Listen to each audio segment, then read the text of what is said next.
Senator Palpatine. Ah, Anakin. Glad you can make it. Leave us. What? What? Why did your voice change? I don't know what you're talking about. I just said leave us. Right there, you did it again. Anakin, sit down. Okay, I guess it don't matter. Did you fart? Anakin, you must foresee what I've come to suspect. The Jedi Council is planning to betray me. I don't think that... Anakin, search your feelings. You know, don't you? My feelings have been changing lately, and I've gotten hair in places I haven't before. They want me to spy on you. They don't trust you. No, they don't trust you. That's why I'm spying on you. I have to admit, my confidence has been shaken in the Jedi. Why? They did something, didn't they? And there was rape.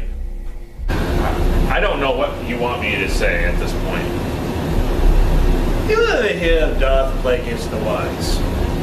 No. He was so powerful. He could even influence the midichlorians to keep someone from certain death. What? No one can do that. That's bullshit. Is it possible to learn this power? Not from a Jedi.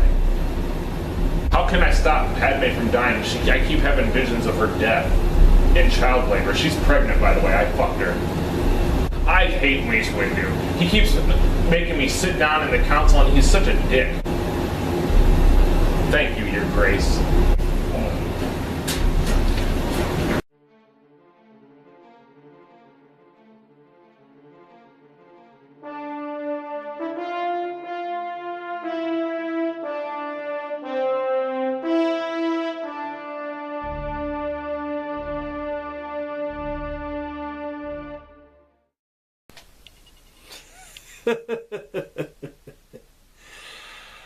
I have waited a long time for this moment, my little green friend.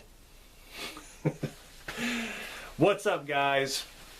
It is Rob from Movie Review Time, and I'm back with another movie review.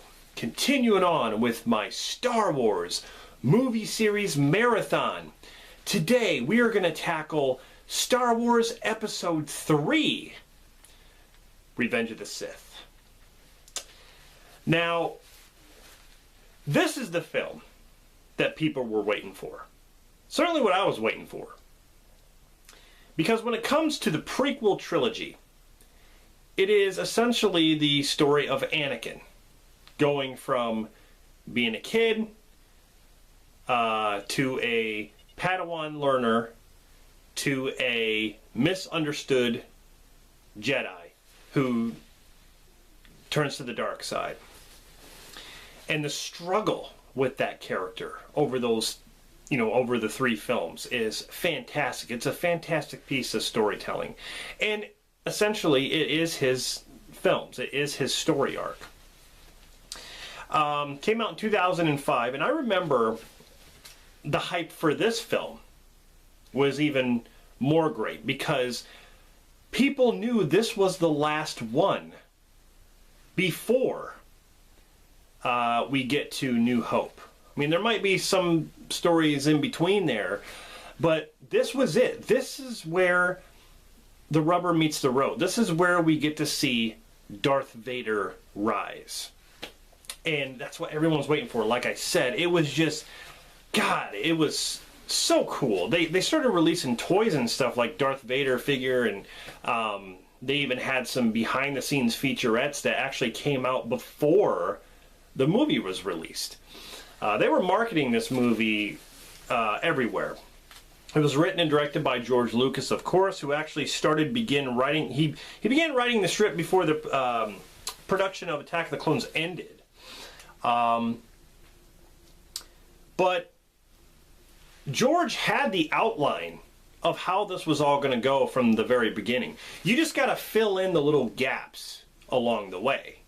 the love story, the little origin of Anakin Skywalker, which, was just touched on a little bit in Phantom Menace. But the story is, it begins 3 years after the onset of the Clone Wars, and the Jedi Knights are spread across the galaxy. I mean, they're all over the place. There's a massive war against the Separatists. Then you have Anakin Skywalker getting closer to Chancellor Palpatine. And this is actually Palpatine's movie as well, because he has been behind the curtain the whole time through these films. I mean, he was hardly even in the second movie, the Attack of the Clones. Even as Darth Sidious, he only showed up at the end. This is his film.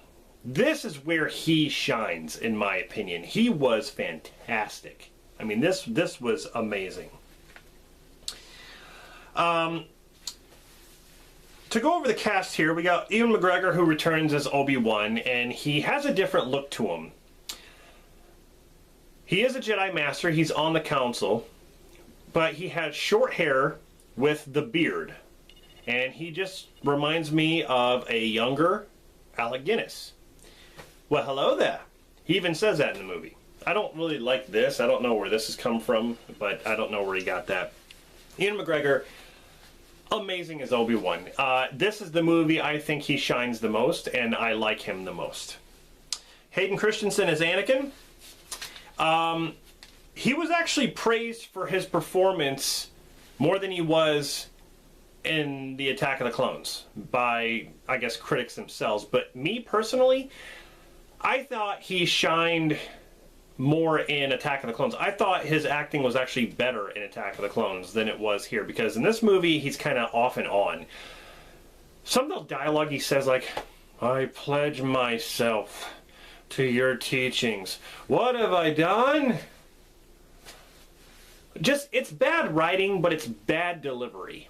It's bad delivery by him. I just think he could have done better. But the emotions, the times when he drifts on into the dark side, he gets awesome. But then again, when he confronts Obi-Wan at the end, some of the stuff he says, he's like, "Don't make me kill you. From my point of view, the Jedi are evil." It's like, just some of the stuff he says is just kind of cringy, I want to say. But Hayden Christensen did appear in the Darth Vader suit, which was awesome, because he begged and pleaded for it. He wanted to be in the Darth Vader suit, and it only makes sense to put him in there. I mean, he is actually a pretty tall kid, it seems like. And when he's in the suit standing next to the Emperor, it seems like the height difference is actually pretty correct there. But he was told to bulk up for this movie, because there is a couple scenes where he has his shirt off and he does look muscular and stuff, but he was told to bulk up, work out, gain some weight. So he went from like 160 pounds to like 185 pounds. And you can tell that too. I mean, you can tell he's just a little bit older, plus, he did get ripped a little bit. Natalie Portman is Padme, who is, of course, Anakin's wife now, because at the end of episode 2 you see them getting married, and she's pregnant in this one. And they're keeping it a secret. And that's the thing too. It's like, are the Jedi so clouded that they cannot tell that Anakin is a father to Padme's baby? And I mean, they can tell she's pregnant, obviously, but they can't tell who the father is? I mean, they must be stupid. The only one who was able to tell was Obi-Wan, when he's like, "Anakin's the father, isn't he?" I mean, he was the only one able to tell. Even though she didn't say yes. He asked a question and she just didn't say anything. So, I mean, he knew her. She didn't have to say anything. But anyway, yeah, let me tell you something about the Jedi. Luke was right in The Last Jedi, which I will agree with. The Jedi were clueless. They were dumb. They sit up on their throne and they think they're all badass, but they really got outplayed. They got bitch slapped, okay? The Emperor basically bent them over and spanked each of their asses. That's what he did. He spanked them. Ian McDiarmid plays the Supreme Chancellor Palpatine, as well as Darth Sidious, and like I said, this is his film. I knew you would. It gives you focus, makes you stronger. Learn the ways of the dark side, so you can be able to save Padme. Like, the whole opera scene when he's sitting there telling Anakin the story about, you know, Darth Plagueis the Wise. That whole story was phenomenal. That whole scene is one of the best scenes ever.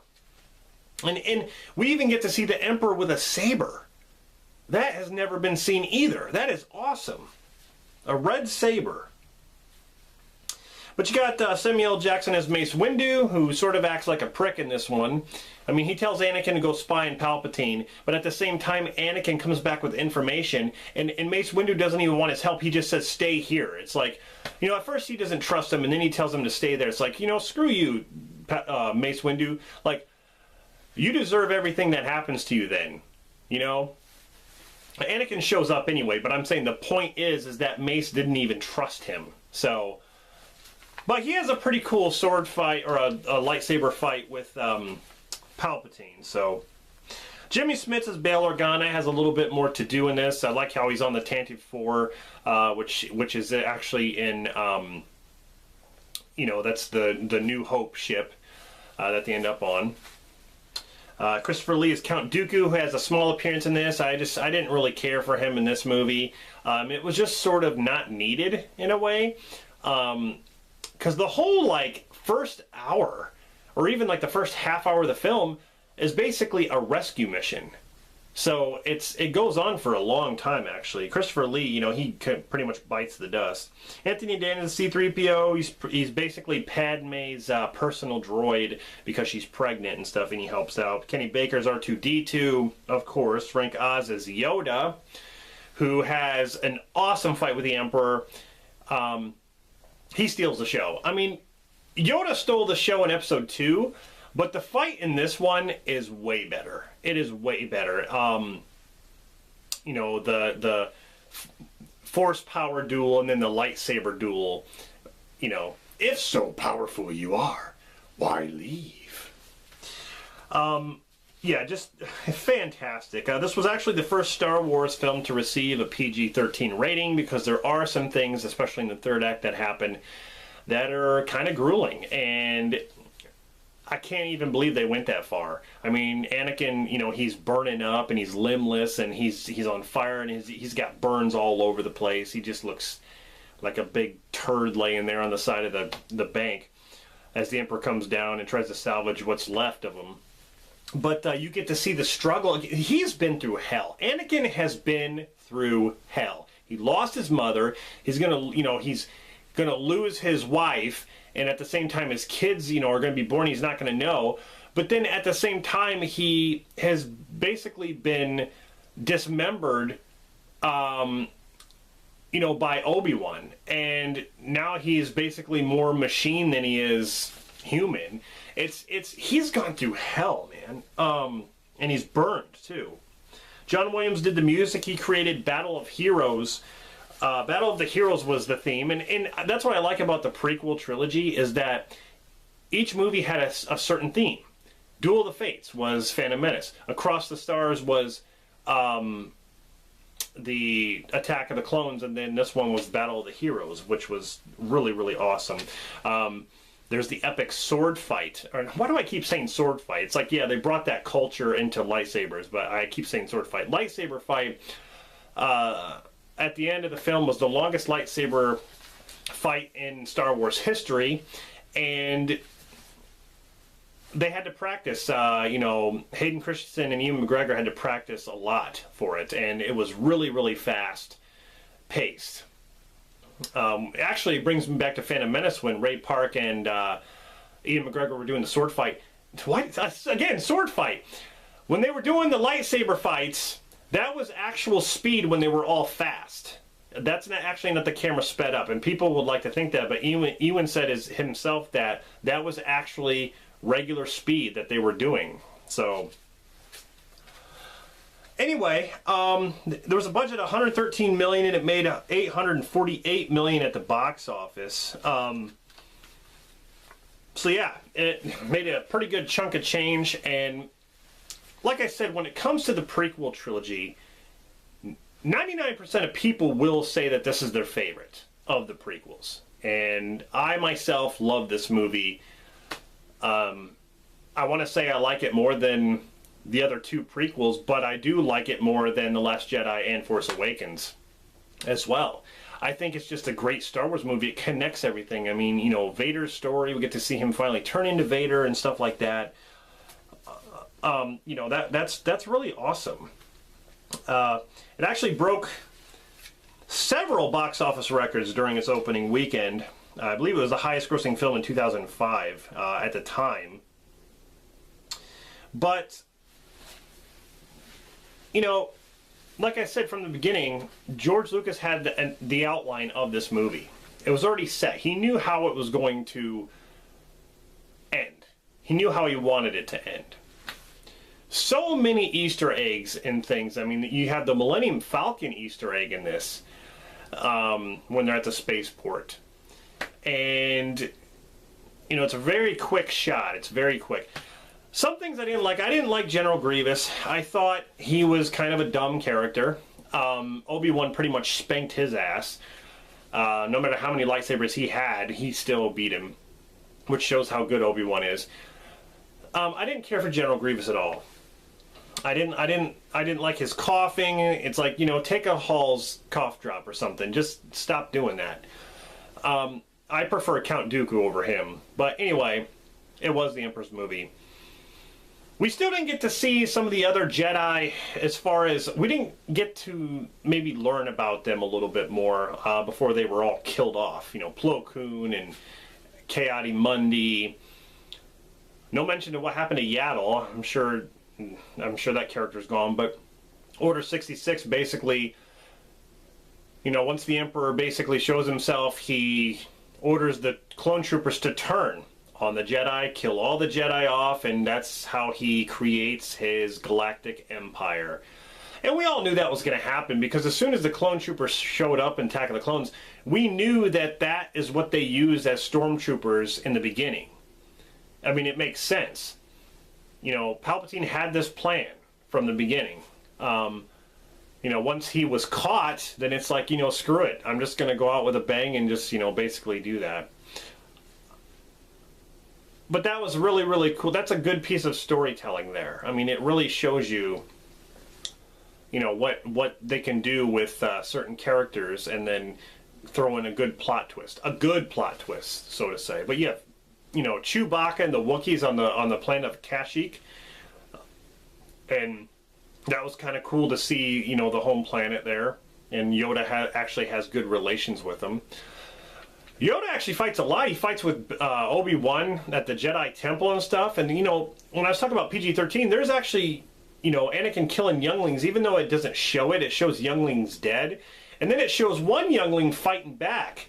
And that's actually George Lucas's son, who actually was the last surviving member of the younglings who actually put up a fight. And that was pretty cool. But George Lucas's family is actually, a lot of his family is actually in the movie. George Lucas himself is actually in it too. But so many great scenes. This is the movie that has, there's so much going on.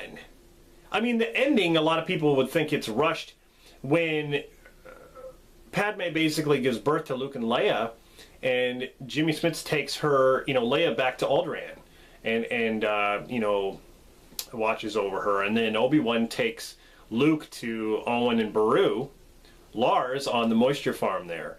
And that's, you know, basically Obi-Wan is going to stay there and make sure that, you know, Luke is okay, because in Episode 4, they call him Ben Kenobi, but he's still there. He's still there watching over him. But that doesn't mean he didn't do anything in between that time. That's very interesting. You know, Yoda goes into exile because he feels that he failed, and the Jedi did fail. They did. They failed, and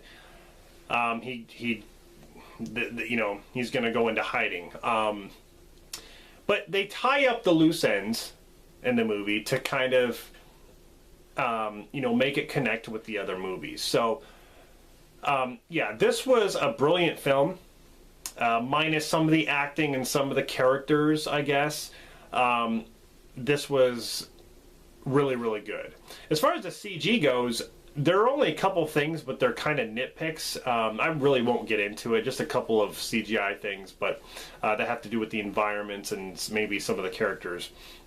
But other than that, this movie's really good, and I definitely recommend if you haven't seen it, and I don't know why you haven't seen it, if you're a Star Wars fan, that is. But what did you guys think about Star Wars Episode 3, Revenge of the Sith? Is it your favorite of the prequels? Is it your favorite Star Wars movie out of all of them?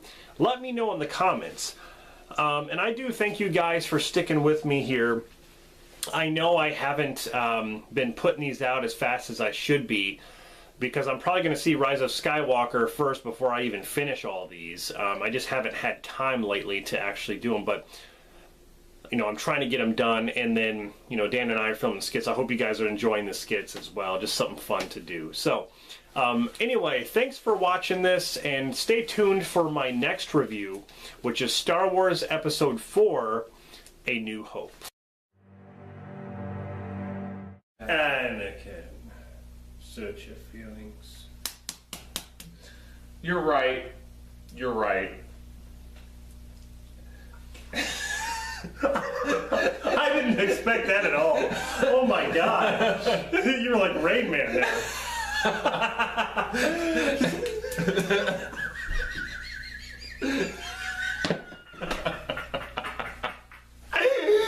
The Jedi Council is planning Console.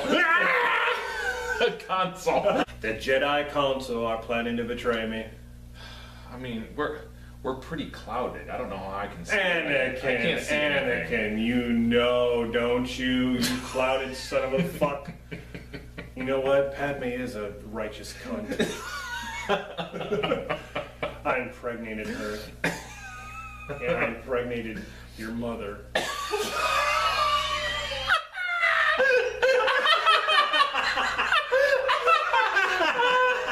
Who's down there? Goonies. I have to admit, my confidence in them has been shaken. Why? They did something, didn't they? They raped you in the ass? He could even influence the midichlorians to keep someone from certain death. What? No one can do that. That's bullshit. You're a liar. The power to the dark side is one of many abilities some would consider unnatural. You're a Sith Lord? Yes! Whatever happened to Darth Plagueis? His apprentice killed him in his sleep. He could not save himself from death. Is it possible to learn this power? Not from a Jedi. I'm looking at you. What are you looking at? I'm looking at you. Your head. Your head. Leave us. Is it possible to learn this power from somebody else? Like, I know Darth Plagueis is dead, but how about someone else? Count Dooku. The Count? I didn't know he was still alive. He was thrown out of the Jedi Order. He doesn't trust you, does he? He doesn't. He assigned for you to spy on me, didn't he? He did. And he wouldn't make me a master even though I sit on the council. The Jedi are taking over! They did. You're one of the most gifted students I've ever met. Thank you, Your Grace. Just help me save Padme. She's such a hot ass. She's so tight. I can't live without that. Oh God, I just think I'm aroused. Come, Anakin. I meant come. Come. Come.